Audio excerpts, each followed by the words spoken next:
அப்படி அழிக்கப்படும் போது அதனுடைய முதல் அடையாளம் என்ன அப்படின்னு சொல்லி 2வது கேள்வி கேட்டார். 3வது கேள்வி, மனிதன் இறந்ததற்கு பிறகு உயிர் கொடுக்கப்பட்டு மறுமையில எழுப்பி கேள்விகளுக்கு எல்லாம் முடிந்ததற்கு பிறகு நன்மை செய்தவனுக்கு சொர்க்கமும் பாவம் செய்தவனுக்கு நரகம் என்பதாக பிரித்து அனுப்பப்படும். சொர்க்கத்திற்கு அனுப்பப்பட்ட போது அந்த மனிதனுக்கு முதலாவதாக கொடுக்கப்படக்கூடிய உணவு எது அப்படின்னு சொல்லி 3 கேள்வி கேட்டார். குழந்தை யாருடைய சாயல்ல பிறக்கும், உலக அழிவு நாளுடைய அடையாளம் என்ன, சொர்க்கவாசிகளுடைய முதல் உணவு என்ன என்ற 3 கேள்வி வச்சார். இப்போ நபிகளாருக்கு வானவர் மூலமாக இறைவன் இறை செய்தி அனுப்பணும். அதற்கான பதிலை சொல்லி அனுப்பணும். இப்ப இறை தூதர் நபிகளாருக்கு பதில் சொல்றார். முதல் கேள்வி, ஒரு கணவன் மனைவி இருவருக்கும் மத்தியில் பிறக்கக்கூடிய குழந்தை ஒரு தந்தையுடைய சாயல் இருக்கும் இல்லது தாயுடைய சாயல் இருக்கும்.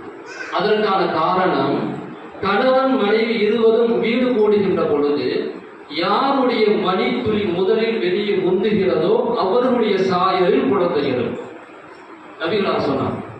இதை ஆய்வு செய்து சொல்கிறார்கள். ராஜகுமாரன் என்பவர் எழுதி ஆய்வு செஞ்சு சொல்றாரு, இந்த பொதுவா ஒரு ஆணுடைய மணித்துளியில ஒரு பெண்ணினுடைய மணித்துளியில அவர்களுடைய அடையாளம் மட்டும் இருக்காது, 7 தலைமுறைகளுடைய அடையாளம் இருக்குமா.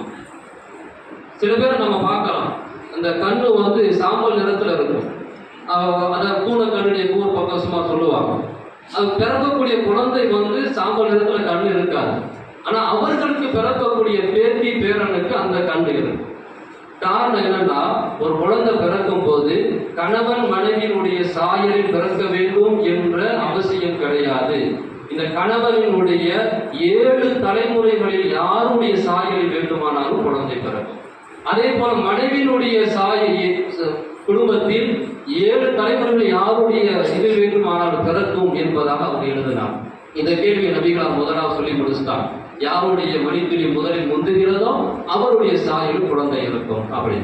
2வது கேள்விக்கு சொன்னார், இந்த உலக அழிவு நாளுடைய முதல் அடையாளம் எது அப்படின்னு சொல்லி கேட்கும்போது அவர் சொன்னாரு, கிழக்கு திசையில் இருந்து ஒரு நெருப்பு உருவாகி அதை ஒரு வேகமாக பவரும், மக்கள் எல்லாம் அதை பயந்து கொண்டு மேற்கு திசை பக்கம் ஒன்று சேர்ந்து விடுவார்கள். இது நிச்சயமாக நடக்கும் சொல்றாங்க. ஏன்னா இன்னைக்கு அதை ஆய்வாளர்கள் ஆய்வு செஞ்சு சொல்றாங்க. கிழக்கு திசையிலே ஒரு மலை ஒன்று இருக்கிறது, அதிலே துவாரம் ஒன்றும் இருக்கிறது. நாளுக்கு நாள் அதனுடைய துவாரங்கள் அதிகமாகிக் கொண்டே போகிறது. அதில் இருந்து உஷ்ண காற்றுகள் வெப்பங்கள் வந்து கொண்டே இருக்கிறது.